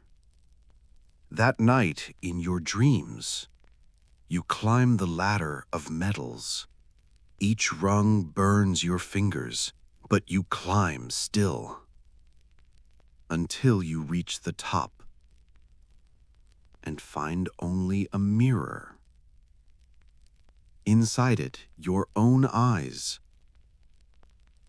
and in them a spark, flickering, quiet, but alive. Your master speaks less now, not out of distance, but reverence. He says the furnace is almost ready. The ingredients are nearly gathered. The moon is approaching fullness. You do not yet know what all of this means, but something is coming. He gives you a task that morning, wrapped in quiet. You must clean the inner sanctum. You expect a shrine, a sacred chamber. But he leads you to a small alcove behind the workshop. Bare stone, faintly domed, with nothing inside but a simple mirror and a stool. This is the real laboratory. You wait for him to smile. He does not. He closes the door behind you. You are alone. At first, you clean the mirror, then the floor, then the walls. Then you sit. Nothing happens. Minutes pass like molasses in winter. A draft runs down your back. Your knees ache. But you stay. Then, slowly, you begin to see. Not visions, just patterns. Dust swirls in the same way smoke does. The mirror fogs not from breath, but from thought. And somewhere in the stone, you hear the softest sound. Drip. Drip. Like a heartbeat. You remember a phrase from one of his books. Visita interiora terrae rectificando inveneis occulcum lapidem. Visit the interior of the earth, and by rectifying, you will find the hidden stone. You whisper it again. The hidden stone. Later, when you tell him what you saw, or rather, didn't see, he only nods. The true fire, he says, burns inward. And that night, you sleep without dreams, but wake with clarity, as if the fog has lifted just slightly. You find it one rainy morning, tucked beneath a false bottom in a cedar box of wormwood and faded parchment. The ink is green, not painted, infused. The paper crackles like dry leaves. It is only a page long, and yet it holds a universe. The Emerald Tablet. Your master watches as you trace its opening line. That which is below is like that which is above. He says nothing, just nods. You read on. And that which is above is like that which is below, to perform the miracles of the one thing. The one thing. Not a god, not a substance. A process. You feel it like a shiver. The rest of the text unspools like a riddle in slow breath. Its father is the sun, its mother the moon. The wind carried it in its belly. It ascends from the earth to the heaven, and again it descends to the earth. You are not sure what it means, but it feels right, like a recipe whispered to your bones, like something you forgot you knew. Your master does not explain. He simply sets you to work. Grind salt, burn sulfur, melt copper. The lab is quieter now, less clatter, more hush. The work feels closer. The fire is no longer a tool. It is a presence. You begin to bow slightly before lighting it, not from ritual, from respect. Days blur. You start to speak less. You hear things in the silence, thoughts in the bubbling of the alembic, rhythms in the dripping of condensation. You are beginning to feel the shape of the invisible. And late one night, your master speaks. It's the first time you've heard his voice in days. He simply says, "Now you understand. The emerald tablet is not a text. It's a mirror." You look at the flame, at your hands, at the tools, at the gold flecks beneath your nails. And you understand, you are not copying nature. You are becoming it. The furnace glows lower tonight, pulsing like a quiet lung. You are instructed not to feed it, not to fan it, just to watch. This, he says, is when the transformation begins. Not when it blazes, but when it breathes.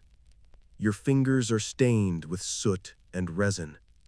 Your nose still holds the sting of distilled vinegar. Your sleep, when it comes, is weightless, like falling through smoke. You dream of rising water, then melting gold. When you wake, he is already at the table, eyes sunken but alert.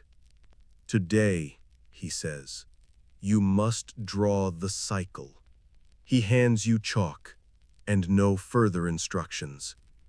You look at the black stone wall, and carefully you begin. You start with a circle. Inside it, a triangle pointing up, fire. Then another, pointing down, water. You draw the sun above, the moon below, sulfur, mercury, salt, death, rebirth, conjunction. By evening, the wall is filled. Spirals, arrows, mirrored forms. You've drawn not symbols, but process. You've translated breath into geometry. He says nothing, but you see the way his shoulders soften. That night, you sit beside the furnace alone. You touch the cracked floor and imagine all the masters who have sat here before. The ones who failed, the ones who vanished, the ones who gave their lives for an impossible promise. You are no longer sure if they were fools or saints, maybe both. A memory surfaces, a page from a book, so old the ink had bled, a line you read without understanding, but now recall. Alchemy is not the transformation of metals, but the alchemist. You finally feel its weight, because now, at the bottom of this dark stone room, with your lungs heavy from lead vapor and hope, you are not changing the world.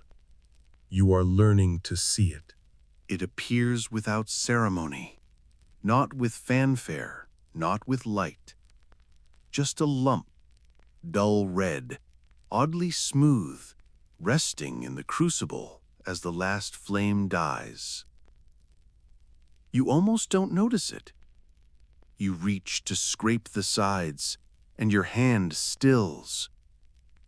The surface isn't ash. It holds, dense, warm, almost alive. Your master leans over your shoulder.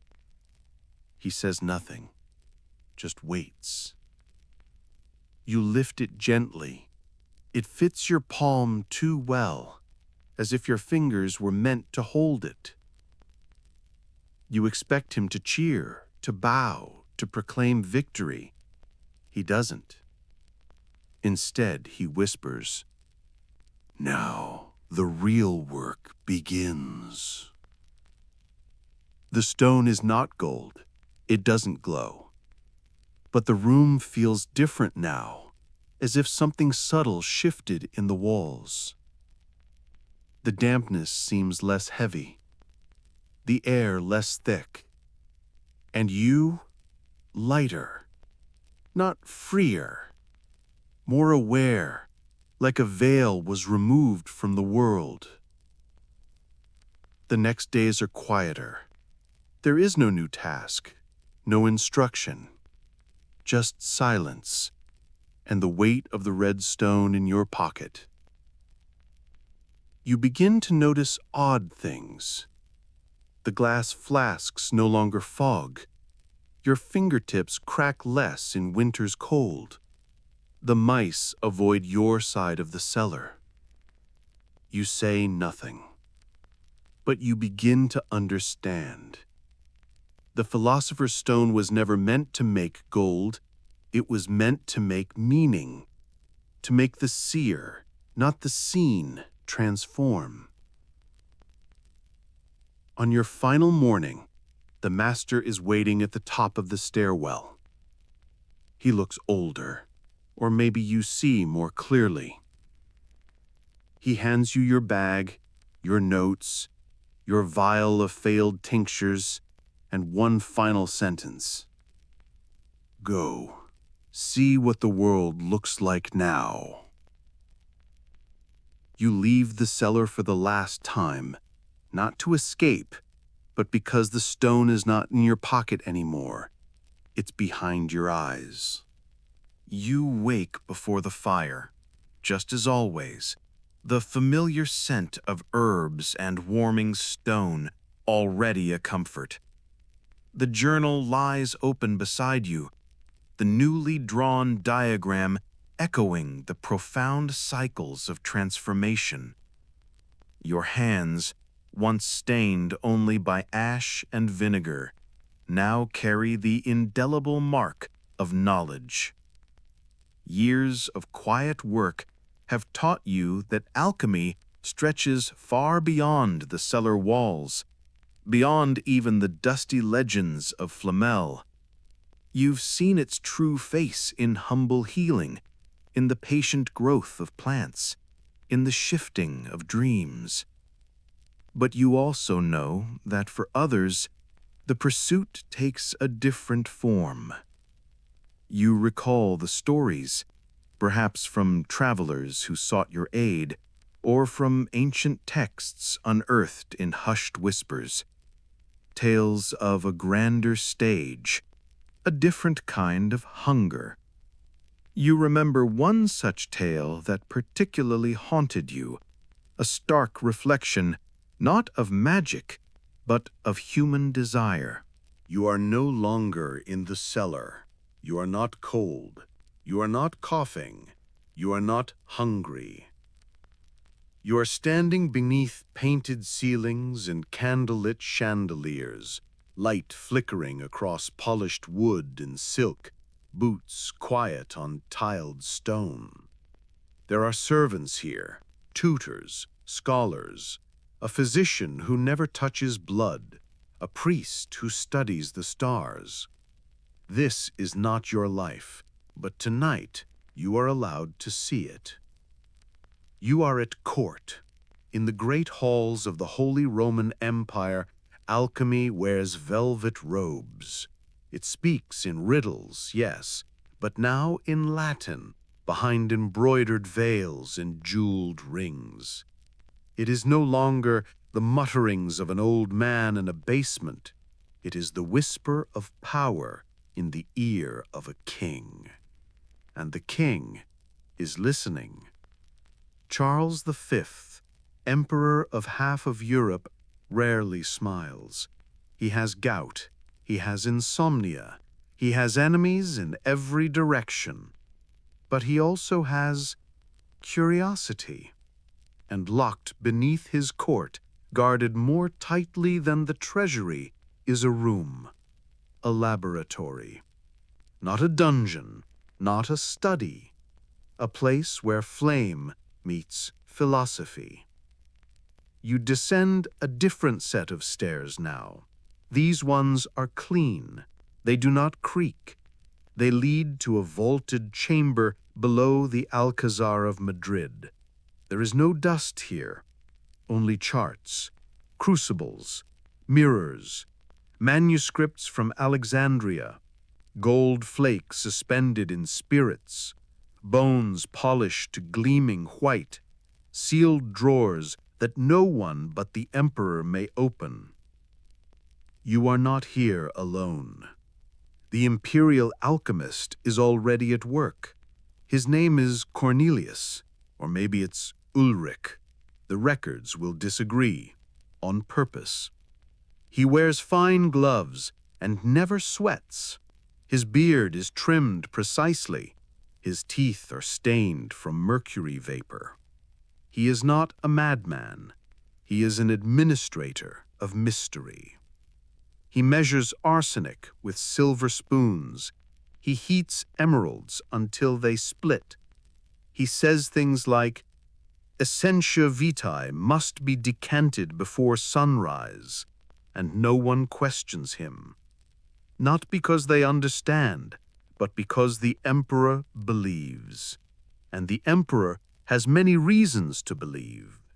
For here in the hidden room beneath the court, miracles are always almost happening.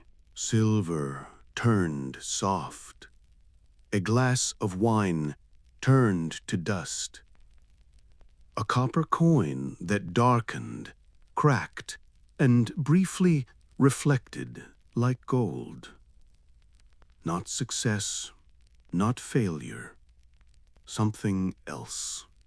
Something that keeps a powerful man awake at night and paying handsomely for silence. Above, the court whispers. They say Charles keeps a homunculus in a bell jar. They say he has a key that can open any lock. They say his food is laced with powdered pearl and powdered toad.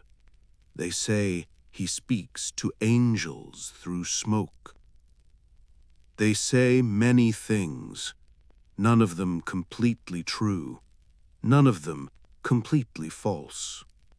Because Charles, like all who chase alchemy, doesn't want gold.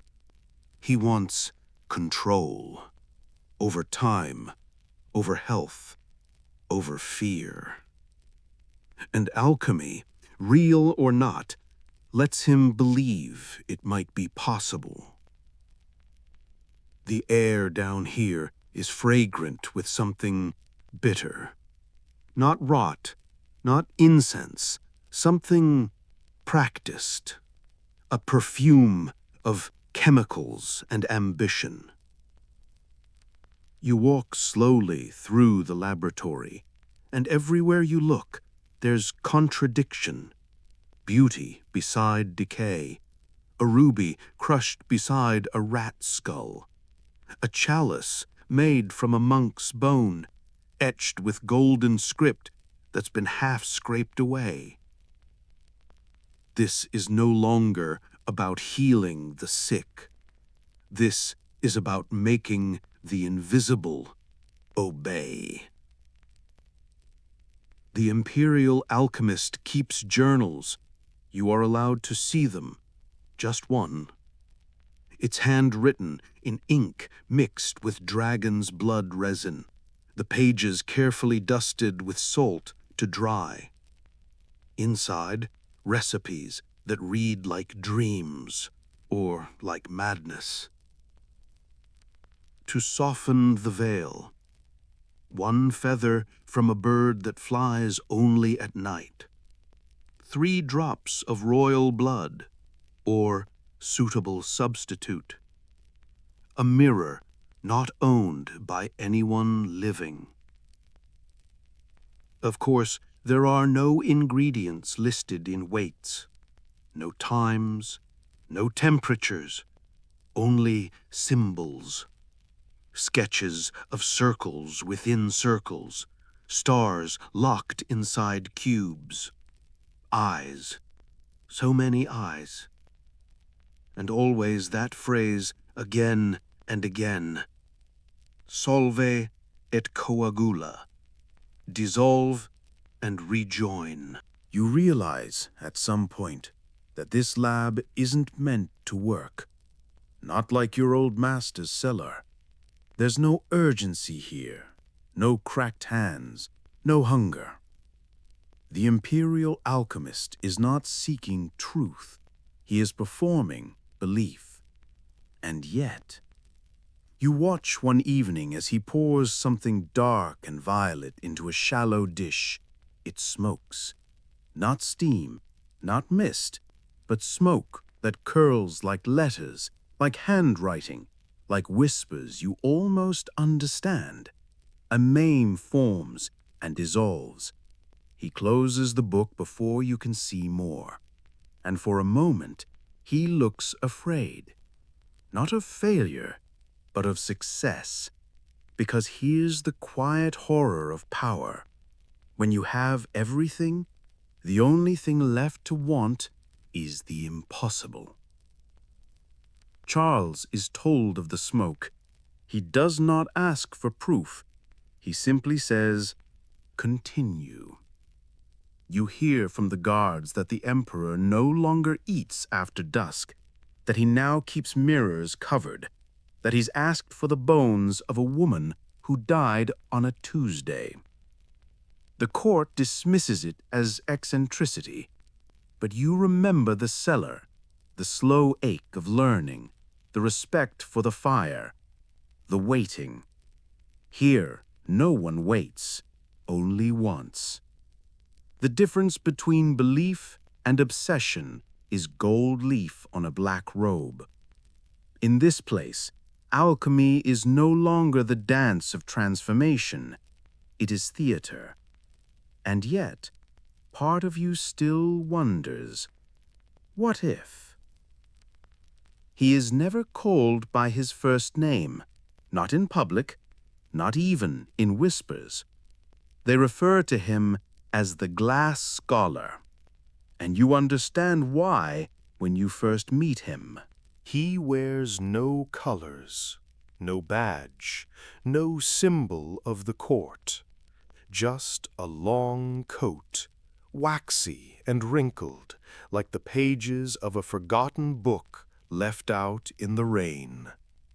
His hair is white, but his face is not old, not young either, just blurred, as though the years forgot how to press themselves into him. He speaks slowly, not out of age, out of precision.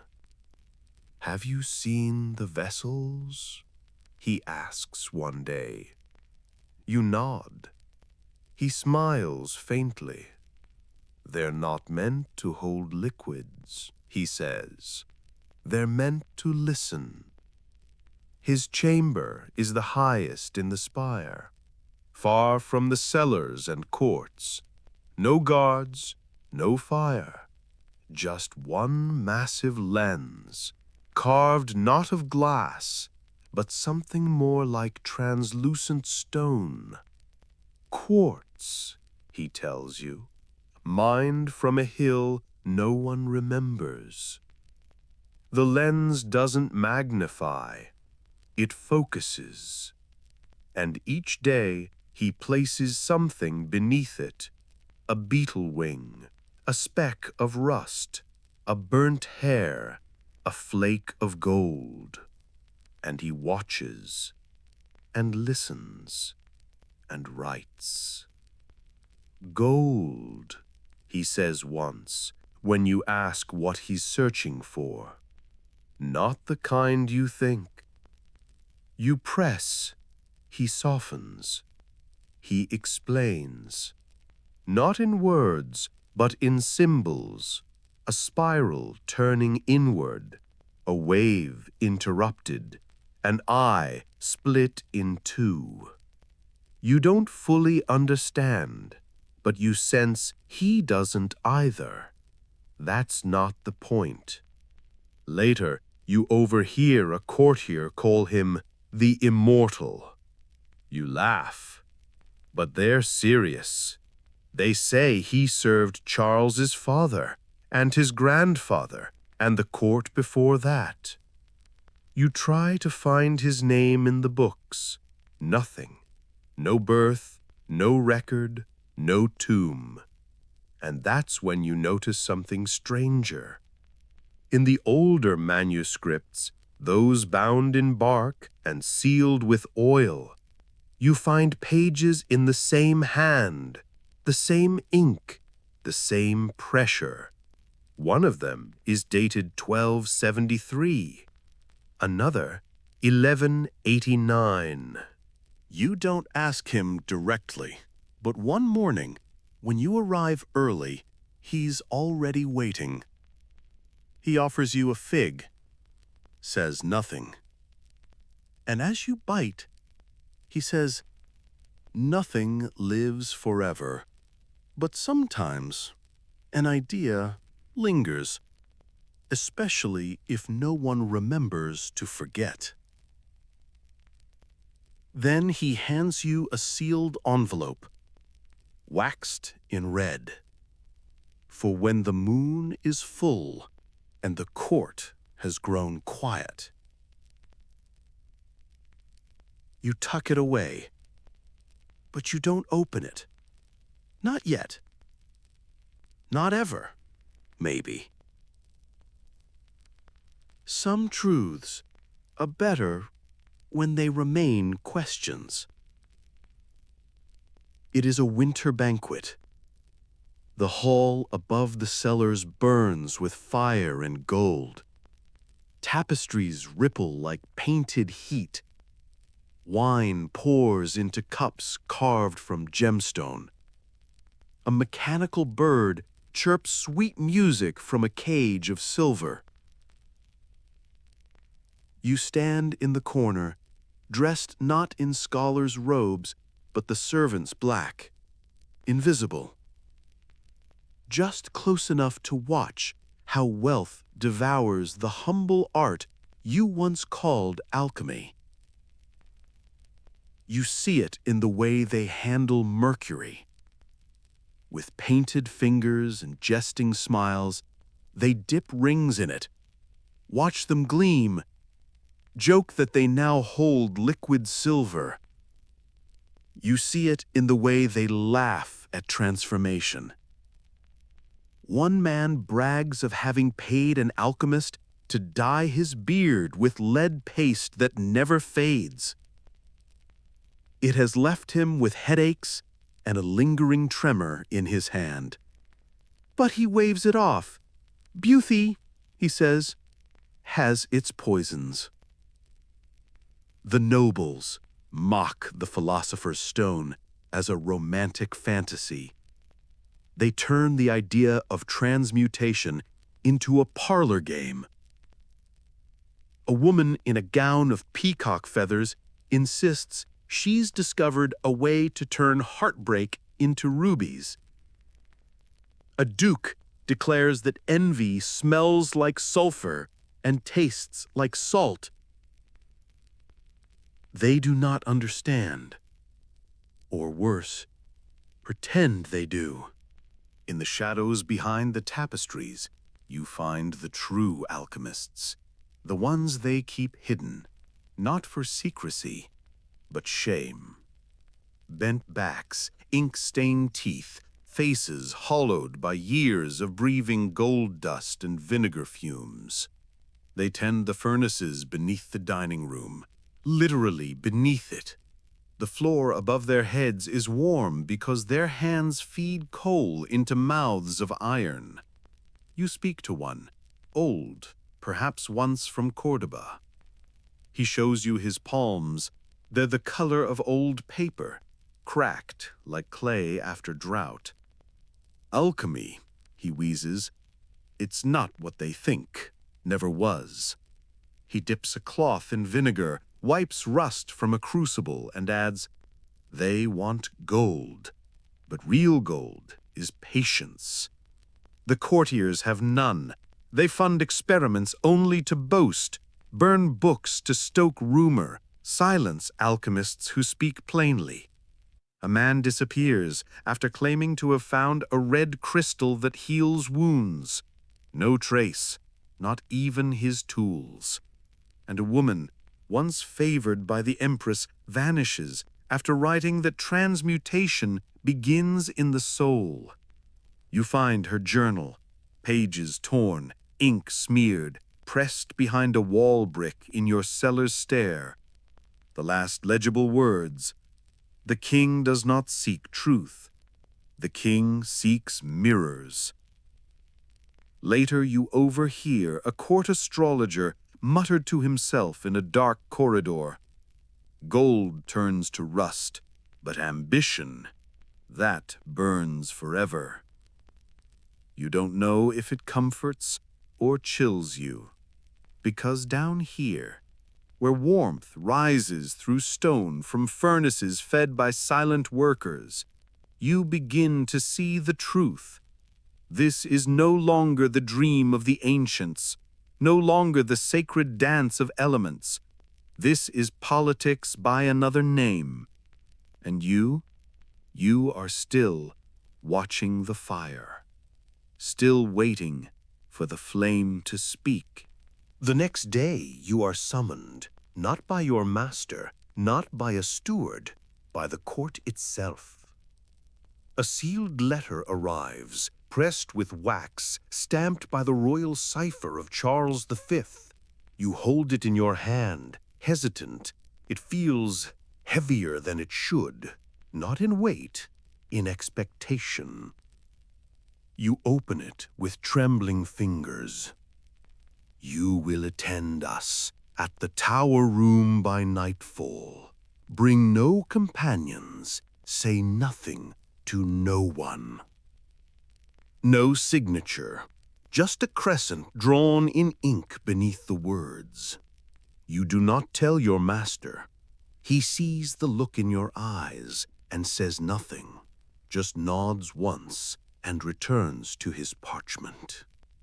That night, the palace is hushed. You follow a torch-lit servant through spiral stairs that curve far too long. The air grows colder as you rise, the kind of cold that has nothing to do with weather. The tower room sits above the chapel. You feel it in the stillness. When the door opens, there is only one figure inside, a man in deep blue robes, his face obscured by a mask, bronze, expressionless, the nose long and bird-like. You think of plague doctors, but this is something else. He motions you in without a word. On the table, there are no instruments, no fire, only scrolls, charts, a small glass box. Inside it, something like dust, but it shifts when you stare too long, almost like it's alive. He gestures to the box, then finally speaks. "Do you see it?" You nod. You don't, not truly. But he seems satisfied. He begins to speak, not to you, but around you, a lecture, a sermon, a warning. He speaks of balance, of sulfur and mercury, of the soul's tension between fixity and flight. He says, "Charles believes he can unify a crumbling empire with lead and gold. He is wrong. The stone is not made, it is revealed. Power does not transmute truth, it corrupts it. You try to follow, but the words blur. You hear only echoes, like they are meant for someone else, or someone not yet born." Then he places the box in your hands. It is warm, somehow. He says, "This has never been in sunlight. Its name is forgotten, but its presence is remembered. Guard it, not as an object, but as a question." You want to ask what it is, but something in you knows not to. When you return to the cellar, You place the box deep within the bricks. You tell no one, not your master, not yourself in dreams. But sometimes, when the furnace quiets, you swear you hear it hum, like stone breathing, or knowledge waiting to be born. Weeks pass. Your hands return to ink and ash. But something in the rhythm is different now. Not slower, not faster. More aware. Each step in the process carries weight. Each tincture smells like more than its parts. You stir mercury with glass, and it moves like memory. You crush dried flowers, and they bleed stories. Word spread quietly that the emperor is ill. Charles V, once ruler of half the known world, coughs blood in a velvet chamber. Some say it's gout, some say poison. Others say imbalance. You overhear whispers among pages. The king's humors are at war. They're sending for an alchemist. Not your master, not you. Someone higher, someone who signs letters with crescents and speaks in riddles. Then comes a request, formally phrased but unmistakable in tone. The court requires a new preparation. Gold distilled into vapor, breathable metal, invisible stability. You are given a list of ingredients. None of them make sense. You and your master exchange a glance. This isn't healing. It's something else. Together, you work. But the process is fragile. The gold resists. The vapor turns black. On the third day, you wake to find your master gone. No note, no cloak missing, no trace. Just the crucible still warm. That night, a rider arrives. They collect the mixture in silence. They say nothing of your master. They do not thank you. You never see the emperor, but you hear the bells 3 days later, low and long, the kind that echo through the bones. Not death, not coronation, something older. You walk the palace gardens alone. The box in your pocket hums again. Faint, fainter, then quiet, like a sigh released, like a clock that finally stops. You do not return to the cellar. You go north, toward rain, toward rivers, carrying nothing but your notes, your hands, and the questions that once lived in fire. Years have passed. You no longer call yourself an alchemist. You no longer wear the robe, or answer to the bell, or crush sulfur under candlelight for anyone but yourself. But the cellar remains inside you. Each night, you still dream of it, not in fear, but in rhythm. The drip of water, the sting of vinegar, the slow turn of iron over flame. Now you live in a modest cottage. Books surround you, some new, some centuries old. You grow herbs. You distill tinctures. You write in the margins of every page.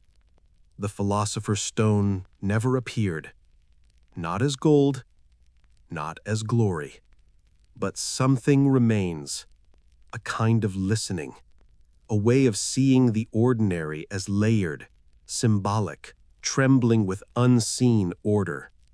People come to you now, not for riches, for healing, for strange illnesses, for dreams that wake them with fire in their mouths. You give them leaves, wax, and words. They leave lighter. You never ask for coin, only questions. Sometimes, when the wind is just right, the herbs on your windowsill flicker. You don't look up. You know what it means. A visitor or a whisper. Someone asking the same question you once held in shaking hands. Is transformation real? You answer the same way your master once did. Yes, but not the way you think. Late at night, you still take out the old box. It hasn't changed. Still glass, still shifting dust, still warm. Sometimes you think it speaks in dreams. Other times you wonder if it ever existed at all. But always it reminds you, alchemy was never about gold. It was about seeing. It was about waiting. It was about becoming. Winter again. You walk among the trees, breath curling in front of you like incense. The sky is ash-colored, the branches above bare and brittle. But something glows inside you now, something that never quite goes out. You think of your master sometimes, not the fire in his eyes or the arguments about sulfur proportions, but the quiet way he stirred the pot without looking, the way he whispered to sleeping tinctures, the way he never waited for results, only respected the process. You realize now he wasn't looking for gold. He was looking for a way to stay alive long enough to understand what it meant to be here. A messenger arrives with a letter. No seal, no name. Just ink that smells faintly of cinnamon and rust. Inside, the court remembers. And, tucked in the fold, a diagram, a shape you've never seen, geometric, lunar, looping in on itself like a spiral drawn in sleep. Your hands begin to tingle. You light the hearth, you open your old journals, and for the first time in years, you begin again. Not to finish, not to solve, to remember, to become. Outside, the snow begins to fall. Inside, you grind the first ingredient. The pestle turns slowly. The air warms. The spiral turns. And once again, you wake before the fire. And now, with your hands still dusted in powder, and your breath slow from the last stirring, you return. Not to gold, not to glory, but to yourself. To the part of you that watches quietly, listens gently, and waits with patience older than books. You've walked a cellar of stone and secrets. You've touched the pages that time forgot. You've tasted the bitterness of mercury and the silence of failure. And still, you are here, still whole, still warm, still wondering. Alchemy was never about transmuting lead. It was always about you. About the moment when the world slows, when the candle flickers, when your pulse aligns with the turning of a wheel no one can see. That moment is now. Let the echoes of cellars and scholars drift softly away. Let the cold stone turn warm beneath imagined blankets. Let the wind carry away the last whisper of sulfur and secrets. And now, with centuries behind you and starlight above, you may finally let go. Rest well, traveler. The world will keep turning. Thank you for joining us on this quiet transformation. If this journey soothed your spirit, consider subscribing to Stone Sleeper Stories and tell us what hour found you tonight.